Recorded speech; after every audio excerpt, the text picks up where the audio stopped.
Commander had traveled across 3,000 star systems in his long life. He had seen planets made of pure crystal. He had walked on moons where the rain fell upward. He had watched stars die and new ones being born. In all his 500 years of service to the Empire, he had never once felt afraid. But tonight, as his ship screamed through the atmosphere of a small blue planet, he felt something close to fear. The alarm sounds filled the cockpit. Red lights flashed everywhere. The ship shook so hard that could barely hold onto the control panel. His four eyes moved quickly across the screens, trying to understand what had gone wrong. The quantum drive had failed. This was supposed to be impossible. Engineers had spent 3,000 years making the quantum drive perfect. It never failed. It could not fail. And yet here he was, falling toward a primitive world with no way to stop. Pulled hard on the controls, the ship responded slowly like a wounded animal. He managed to change his angle just enough to avoid burning up completely. The heat shields groaned under the pressure.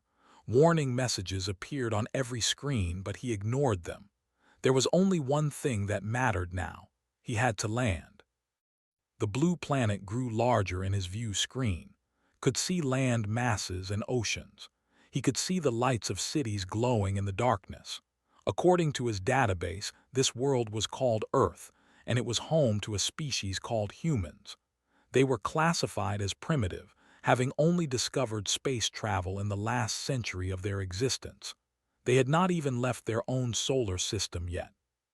Of all the places to crash, thought bitterly, it had to be here. He aimed for a dark area far from the city lights. The ship broke through the clouds, and suddenly he could see the ground rushing up toward him. There were flat fields everywhere, covered in some kind of tall plant. In the distance, he could see a small house with a red barn beside it. The landing was rough.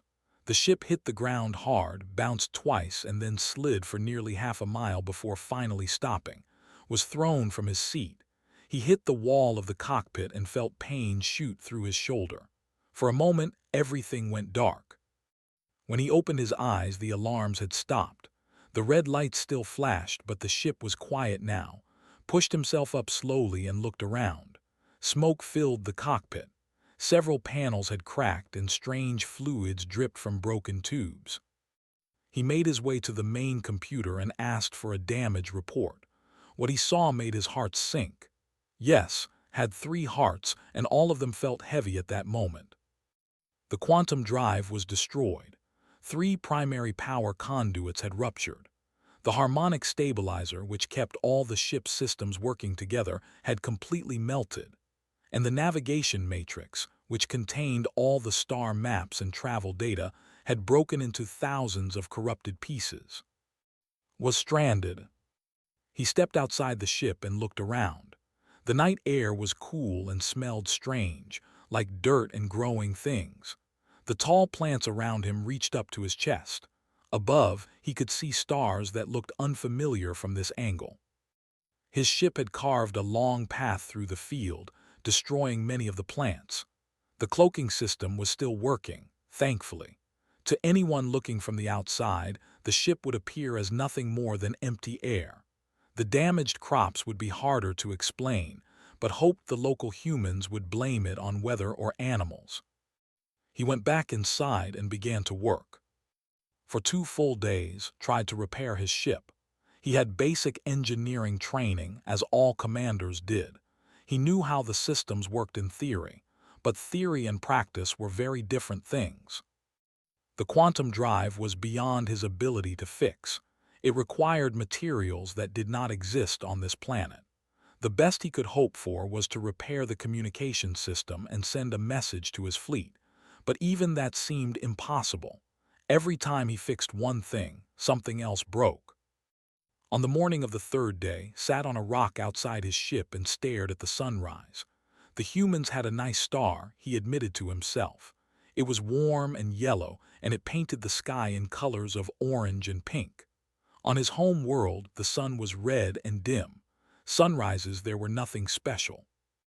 He was thinking about how long it might take for someone to find him when he heard footsteps. jumped to his feet. His hand went to the weapon at his side. The footsteps were coming closer, moving through the tall plants directly toward his ship. This was impossible. The cloaking field should have hidden everything. A figure emerged from the plants. It was a human, a young one by the look of him. He was tall and thin, with messy brown hair and skin that had been darkened by the sun. He wore blue pants made of rough fabric and a faded shirt with some kind of picture on it. On his feet were old shoes that had seen better days. The human stopped a few feet away and looked directly at the ship. Then he waited for the screaming to begin. In his experience, primitive species always screamed when they saw a for the first time. His people were tall, over 7 feet, with gray skin and 4 eyes arranged in a diamond pattern on their faces. They had sharp teeth and clawed hands. To a human, he probably looked like a monster from their worst nightmares. But the human did not scream. He did not run. He just stood there, looking at with an expression of curiosity. "Your cloaking field has a phase variance," the human said. "That is why I could see it. The light bends wrong at the edges." Blinked all 4 of his eyes. "What did you say?" "The cloaking field," the human repeated, speaking slowly as if was the one who did not understand. "There is a problem with the phase variance. The field is supposed to bend light around the ship, right? But something is causing small errors. If you look carefully, you can see the edges shimmer." Looked back at his ship. He had not noticed any shimmer, but then again, he had not been looking for one. He turned back to the human with new interest. "You understand phase variance?" The human shrugged. "I built a radio telescope last summer from old parts. I saw the same kind of problem when certain metals were not grounded right. The interference pattern looks similar." Did not know what to say. This was a primitive creature from a primitive world. He should not understand anything about phase variance or interference patterns. These were concepts that children did not learn until they were 50 years old. "Who are you?" asked. "My name is Jake," the human said. "I live at that farm over there." He pointed toward the house with the red barn. "I have been watching the strange signals coming from this field since you crashed 3 nights ago. I finally decided to come see what was making them." Studied the young human carefully. Jake did not seem afraid. He did not seem impressed either. He looked at the damaged spaceship as if they were interesting puzzles to be solved, nothing more. "You are not afraid of me?" asked. Jake thought about this for a moment. "Should I be? Most primitive species find my appearance frightening." "You do look kind of scary," Jake admitted. "But you also look stuck. Scared people do not sit on rocks and watch sunrises. They pace around and make plans. You were just sitting there, which means you have probably run out of plans." Felt his pride sting at these words. This human child had read him perfectly. "My ship is damaged," said finally. "I cannot repair it." Jake looked at the ship again. His eyes moved over the hull, taking in the scorch marks and dents from the crash landing. "Can I see what is broken?" And that was how it began. Stared at the human teenager for a long moment. The request was absurd. This primitive creature wanted to look at technology, some of the most advanced engineering in the known galaxy. It was like an ant asking to examine a starship. But what did he have to lose? He was stranded. His repairs had failed. No one from his fleet knew where he was, and even if they did, it would take months for a rescue ship to arrive. Perhaps letting this curious human look at the damage would provide some small entertainment. "Very well," said, "follow me." He led Jake up the ramp and into the ship. The human had to duck slightly at the entrance, which surprised. Humans were supposed to be small, but this one was nearly as tall as though much thinner. Inside, the ship was a mess. Smoke still hung in the air, even though most of the fires had burned themselves out. Broken panels covered the floor. Strange liquids dripped from pipes in the ceiling. The smell of burned metal and melted plastic filled every room. Jake walked slowly through the main corridor, his eyes moving constantly. He touched nothing, but could tell he was taking in every detail. The human stopped at each damaged section and studied it carefully before moving on. "What powers this ship?" Jake asked. "The quantum drive," explained. He pointed toward a large chamber at the center of the vessel. "It creates energy by capturing particles from quantum space. One drive can power a ship like this for 10,000 years." Jake walked to the quantum drive chamber and looked through the observation window. Inside, everything was dark. Twisted metal and shattered crystals lay scattered across the floor of the chamber. "What happened to it?" Shook his head. "I do not know. The drive should never fail. Our engineers designed it to be perfect." "Nothing is perfect," Jake said quietly. He continued walking, asking questions about every system they passed. What did the conduits carry? How did the harmonic stabilizer work? Why were there so many crystals throughout the ship? What was the navigation matrix, and why was it important?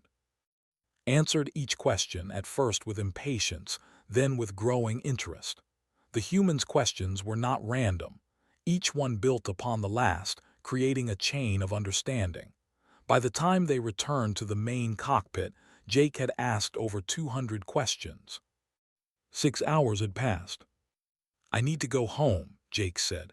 "My mother will worry if I am gone too long." Nodded. "I understand. Thank you for your curiosity. It was more entertaining than sitting alone with my failures."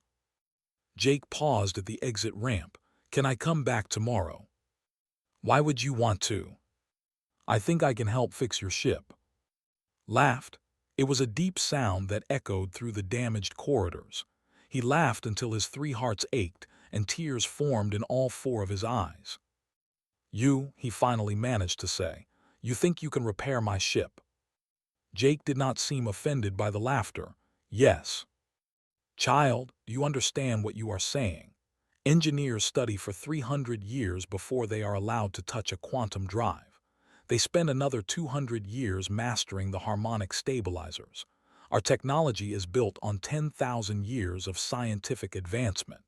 Your species discovered electricity less than 200 years ago. You cannot even travel faster than light." Jake listened to all of this without expression. "So you think it is impossible?" "I think it is beyond impossible. I think it is laughable. You have no tools, no training, and no understanding of physics beyond your planet's basic grasp of the universe. Then you have nothing to lose by letting me try." Stopped laughing.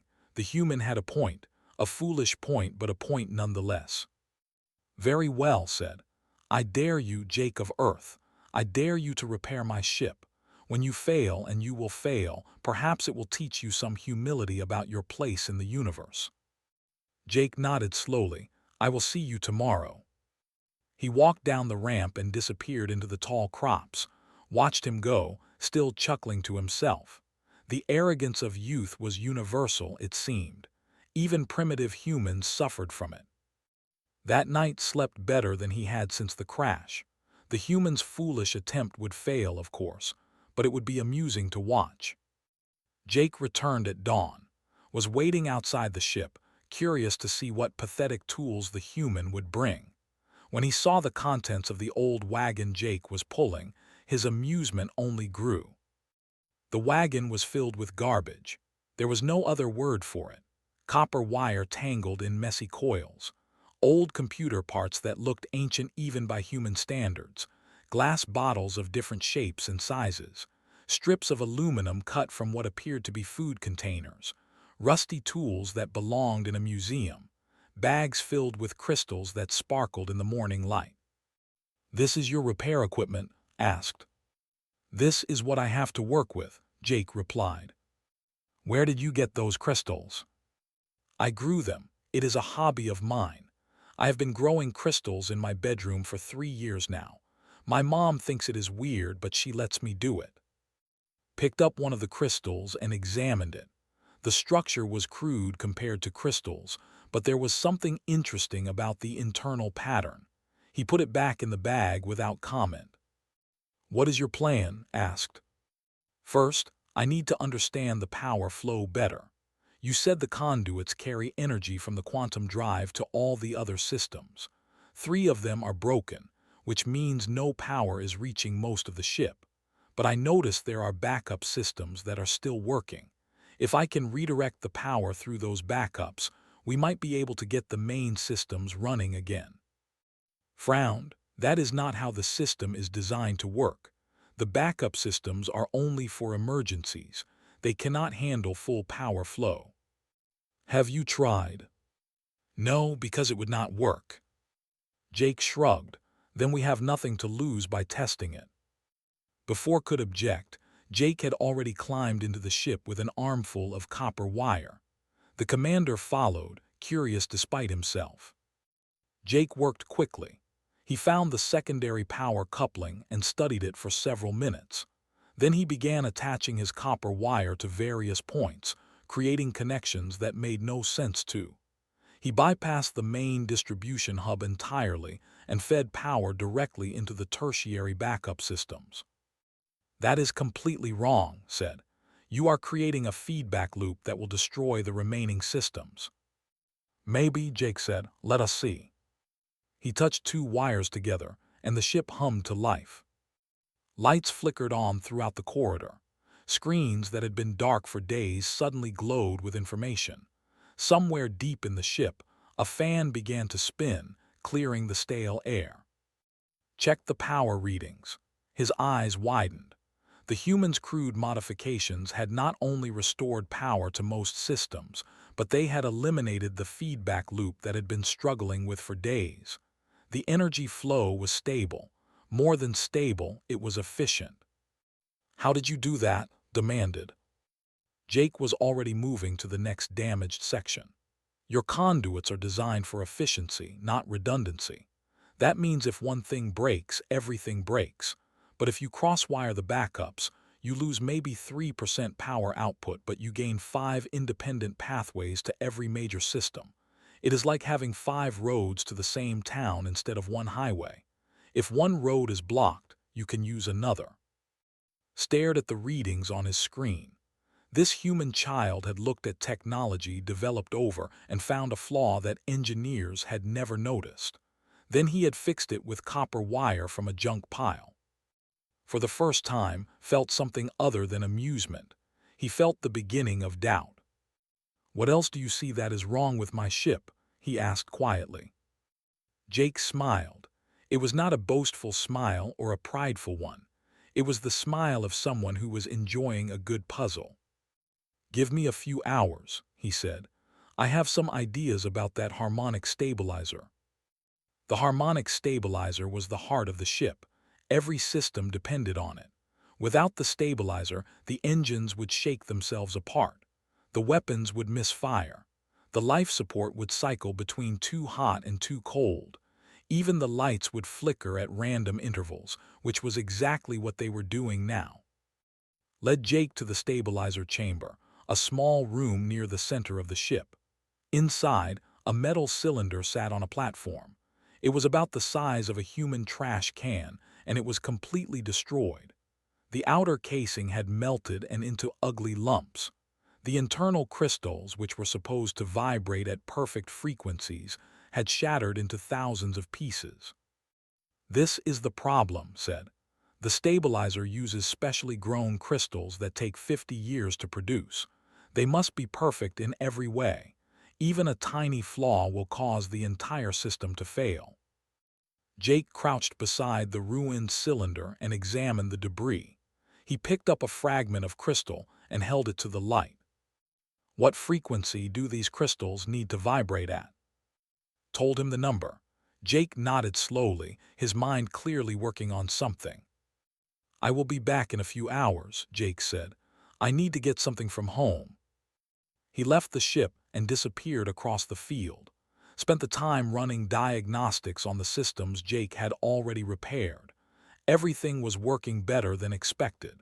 The humans' modifications were crude in appearance but elegant in function. Jake returned in the afternoon, carrying a box filled with crystals. These were different from the ones he had brought before. They were larger and more uniform in shape. Each one was roughly the size of a human thumb, colored in shades of purple and blue. I grew these over the past year, Jake explained. They are amethyst crystals. The structure is different from your crystals, but the basic properties are similar. Examined one of the crystals. These are far too impure. The frequency variance would be at least 12% off target. I know. That is why I am not going to use them the same way you use yours. Jake spent the next 2 hours building something. He used a metal frame from one of the broken panels, some wire, and about 30 of his homegrown crystals. When he was finished, he had created a ring-shaped device that looked nothing like the original stabilizer. Your stabilizer uses crystals that all vibrate at the same frequency, Jake explained. If one crystal is off, the whole system fails. But what if you used multiple crystals that vibrate at different frequencies and then combine their outputs? Frowned, that would create interference patterns. The vibrations would cancel each other out. Only if the frequencies are random. But if you choose the frequencies carefully, the interference patterns can actually strengthen the signal. It is called constructive interference. Musicians use the same principle when they tune instruments. Jake connected his device to the power system he had repaired earlier. The crystals began to glow softly. A low hum filled the room, rising and falling as Jake adjusted the wire connections. After several minutes of fine-tuning, the hum settled into a steady tone. The lights stopped flickering. The ship became quiet and still. Check the readings. The harmonic output was not perfect, but it was close enough. More importantly, it was stable. The human had rebuilt the most critical system on the ship using rocks he had grown in his bedroom. "This is impossible," whispered. "That is what you keep saying," Jake replied, "but it keeps working anyway." On the second day of repairs, Jake brought help. Her name was Casey, and she was the same age as Jake. She had red hair tied back in a ponytail and wore work clothes covered in grease stains. "Was alarmed at first. You told another human about me." "Casey is my friend," Jake said simply. "She is good with her hands. We need someone to hold things while we work." Casey looked at without fear. She walked around him once, studying his gray skin and 4 eyes, then nodded as if she had made a decision. "You are taller than I expected," she said. "Jake said you were big, but I pictured something different." "You are not afraid?" asked the same question he had asked Jake. "I was until Jake told me you were stuck here and needed help. That made you seem less scary and more sad." Did not know whether to feel insulted or touched. He decided to feel neither and simply put them to work. With Casey's help, the repairs went faster. She had steady hands and could hold components in place while Jake made delicate connections. She also asked good questions, different from Jake's questions but equally thoughtful. Together, they tackled the navigation matrix. The matrix was a computer system that stored all of the ship's maps and travel data. During the crash, it had been corrupted. Millions of files had been scrambled into meaningless noise. Without the matrix, could not plot a course home. He would not even know which direction to fly. "How much of the data is gone?" Jake asked. "Check the logs. At least 60% is completely destroyed. The rest is corrupted. Even if we restored the hardware, the information would still be useless." Jake sat down at the main computer terminal and connected his laptop. The laptop was a battered old machine that Casey had given him 2 years ago. It was slow by human standards and ancient by standards. Its processor still used binary computing, a technology that people had abandoned thousands of years ago. "What are you doing?" asked. "The data is corrupted, but that does not mean it is gone. Corruption usually follows patterns. If I can figure out the pattern, I can reverse it." "You think you can decode data storage using that primitive machine?" Jake did not answer. He was already typing, his fingers moving across the keyboard at impressive speed. For 6 hours, Jake worked. He studied the corrupted files, looking for patterns in the noise. He wrote programs to test different theories. Most of his attempts failed, but each failure taught him something new. Casey brought food from the house. Jake's mother had asked where her son was spending all his time. Jake had told her he was helping a neighbor with a project. It was not entirely a lie. As the sun began to set, Jake leaned back in his chair and smiled. "I found it," he said. He showed the screen. There was a pattern in the corruption, a repeating sequence that appeared throughout the damaged data. Jake had written a program that identified this sequence and reversed it. "This will not restore everything," Jake admitted, "but it should recover about 80% of the original files." He ran the program. The navigation matrix flickered to life. Star maps appeared on the screens, some complete and some partially damaged, but there was enough. Could see the path home. "How did you learn to do this?" Casey asked, looking at Jake with new respect. Jake shrugged. "My grandfather used to take photographs on old film. After he died, my dad found boxes of damaged negatives in the attic. I spent a whole summer figuring out how to restore them. Corrupted digital files are not that different from damaged photographs. The information is still there. You just have to find it." Sank into his command chair. In 3 days, this human teenager had repaired 3 major systems that engineers would have declared impossible to fix. He had done it with scrap metal, homegrown crystals, and a laptop that belonged in a museum. Everything had believed about humans was wrong. "There is still the quantum drive," said quietly. "Without it, we have no way to generate enough power for interstellar travel." Jake looked toward the damaged drive chamber. "Tell me more about how it works. I have some ideas, but I need to understand the theory better." For the first time since crashing on this primitive world, Commander felt something he had not felt in centuries. He felt hope. The quantum drive was the biggest challenge yet. Unlike the other systems, it could not be replaced with human materials. The drive worked by pulling energy from quantum space, a dimension that existed beneath the fabric of reality itself.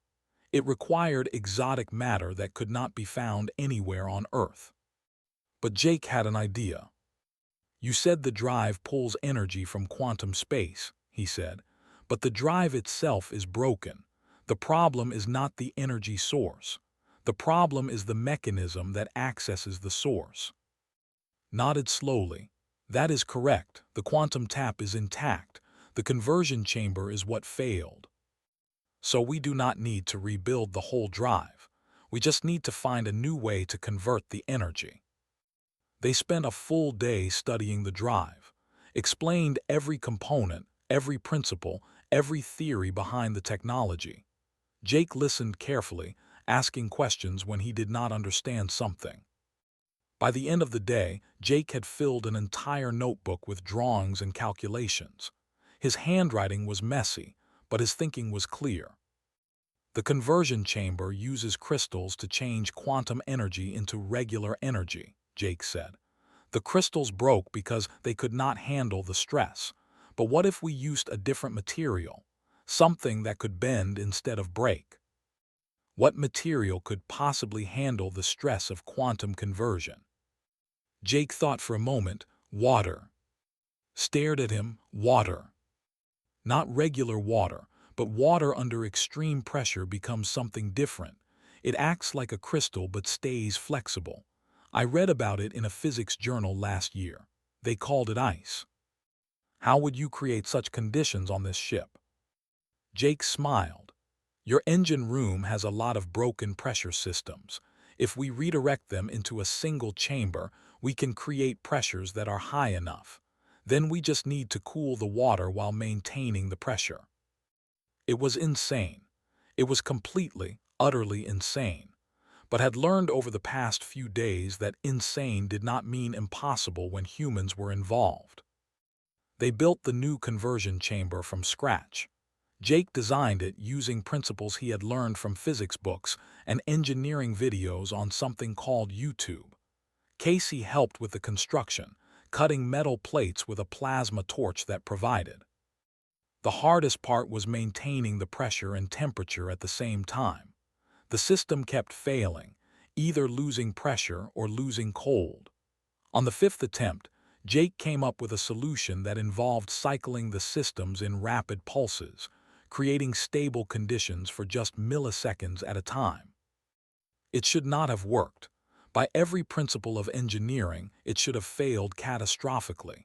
But when Jake connected the new chamber to the quantum tap, energy began to flow. It was not as much energy as the original drive produced, maybe only 20% of the normal output, but it was enough for basic flight. It was enough to leave Earth and travel to an outpost. That night, as the stars appeared above the Nebraska farmland and Jake sat outside the ship, Casey had gone home hours ago, promising to return in the morning. The air was warm and smelled of summer grass. "I must ask you something," said. "It has been bothering me since the day we met." Jake waited quietly. "How is this possible? Your species discovered electricity barely 200 years ago. You have not achieved faster-than-light travel. Your planet has not even united under a single government. By every measure, you are a primitive civilization. And yet you, a juvenile human with no formal training, have repaired technology that takes my people lifetimes to master. How?" Jake was silent for a long time. When he spoke, his voice was thoughtful. "I think it is because I do not know what is supposed to be impossible." Turn to look at him. Explain. "Your engineers study for 300 years. That is a long time to learn rules. Rules about how things should work. Rules about what can and cannot be done. After 300 years, those rules become truth. No one questions them anymore." Jake picked up a pebble and threw it into the darkness. "But I never learned those rules. When I look at your technology, I do not see what it is supposed to do. I only see what it actually does. And sometimes, what it actually does is different from what everyone thinks it does." Considered this. It was a disturbing idea. The thought that centuries of accumulated knowledge could actually become a barrier to innovation went against everything he had been taught. "There is another thing," Jake continued. "Humans are kind of stubborn. When someone tells us that something is impossible, we do not always believe them. Sometimes we try anyway just to see what happens. And if you fail, then we try something else. My dad, Rick, has a saying. He says the universe does not care what you think is possible. It only cares about what actually works. So we keep trying until something works." Thought about his own people. They were ancient and wise. They had built an empire that spanned 1,000 star systems. Their technology was the most advanced in the known galaxy, but they were also rigid. They followed procedures and protocols that had not changed in. When something broke, they replaced it with an identical copy. They never asked if there might be a better way. In 4 days, a human teenager had shown more creativity than had seen in 500 years of service. "I have underestimated your species," said quietly. "Most aliens probably do," Jake replied without offense. "We have not been around very long. Compared to civilizations like yours, we are just bobbies, but bobbies learn fast." The next morning, Jake made his final modifications to the ship. He recalibrated the new harmonic stabilizer, optimized the power distribution network, and ran diagnostics on all the repaired systems. Everything was working. The ship was ready to fly. Reviewed the changes Jake had made. Some were minor improvements. Others were revolutionary. The cross-wired backup system alone would change how ships were designed. The crystal interference principle could improve harmonic stabilizers across the fleet. The water-based conversion chamber was crude, but the theory behind it opened new possibilities for quantum drive development. This human teenager had not just repaired his ship. He had invented solutions that engineers had never considered. "Jake," said formally, "you have done something that no one in the history of my civilization has ever done. You have shown us that our way is not the only way, that our technology, which we believe to be perfect, can be improved." Jake looked uncomfortable with the praise. "I just fixed what was broken." No, you did much more than that. You have given my people a gift, whether you realize it or not, the gift of new thinking, new possibilities. Placed his clawed hand on Jake's shoulder. The gesture was awkward, as physical contact was rare among, but it felt right. When I return home, I will tell them about you, about your world, about what humans can do when they refuse to accept what is supposed to be impossible. Jake smiled. Will they believe you? Laughed, and this time it was not mockery. It was genuine amusement. Probably not at first, but I will bring proof. The modifications you made will speak for themselves, and when they see what a teenage human with scrap metal and homegrown crystals could accomplish, they will have to ask themselves some difficult questions. The sun rose higher over the Nebraska fields. Somewhere in the distance, a dog barked. The world continued its ordinary routine, unaware that history had just been made in a farmer's back field. Tomorrow would leave. But tonight, he sat with the human who had changed everything, watching the stars appear one by one in the darkening sky. The morning of departure arrived with a soft golden light spreading across the fields. Jake stood beside the ship, watching as ran through his pre-flight checks. Casey was there too, having arrived early to say goodbye. The past 5 days had changed all of them. Had come to Earth believing humans were primitive and insignificant. He was leaving with a completely different view.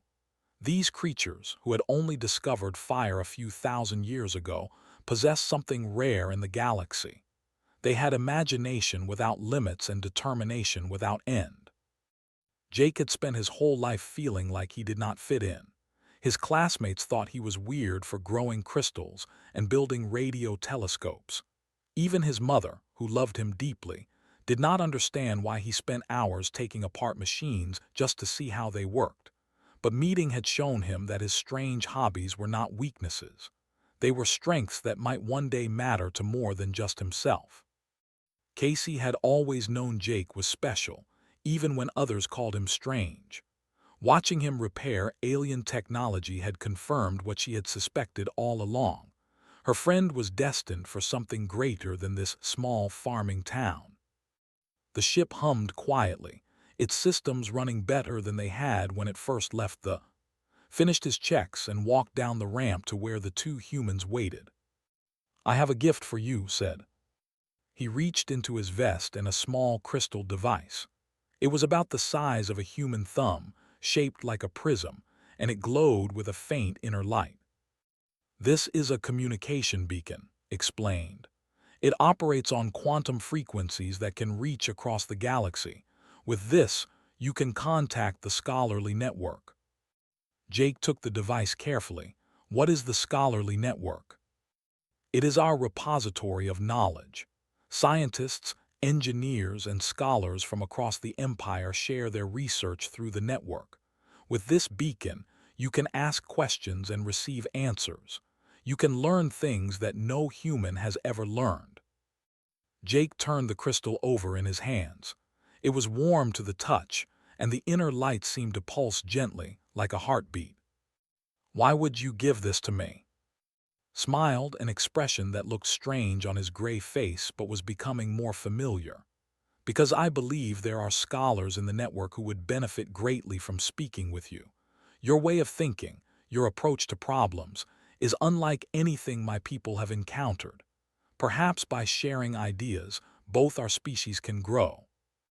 Casey stepped forward. What will you tell your people about us, about Earth? This was the question had been thinking about all night. In his official report, he could describe Earth as just another underdeveloped world. He could classify humans as primitive and recommend leaving them alone until they developed further. That would have been the safe choice, the expected choice. But was not interested in safe choices anymore. I will tell them the truth, he said. I will tell them that I crashed on a world I thought was insignificant and met a human child who understood my ship better than I did. I will tell them that this child solved problems my engineers could not, using materials that my people would have thrown away as garbage. I will tell them that everything we believe about primitive species might be wrong. He paused, looking up at the blue sky above them. I will tell them that humans are not primitive. They are young. There is a difference. Primitive species have reached their limits. Young species are still growing. And humans, I believe, have only begun to grow. Jake felt his face grow warm. He was not used to such praise. Do you think your people will listen? Some will. Some will not. But the modifications you made to my ship will speak for themselves. When our engineers examine the power distribution network you created, they will have questions. When they study the harmonic stabilizer you built from crystals grown in a bedroom, they will want to know more. And when they understand that all of this was done by a teenager with no formal training, they will either dismiss it as impossible or begin to rethink everything they know. Turn back to Jake with a serious expression. You must be careful with that beacon. Not everyone in the galaxy is as open-minded as I have become. Some civilizations might see your potential as a threat. They might try to interfere with your development or worse. How do we protect ourselves? Casey asked. You keep growing, you keep learning, you keep being impossibly creative and stubbornly determined. Pointed at the beacon in Jake's hand. Use that to gain knowledge, but share it carefully. Choose your allies wisely, and never, ever let anyone convince you that something is impossible. The time had come to leave, walked up the ramp and paused at the entrance to his ship.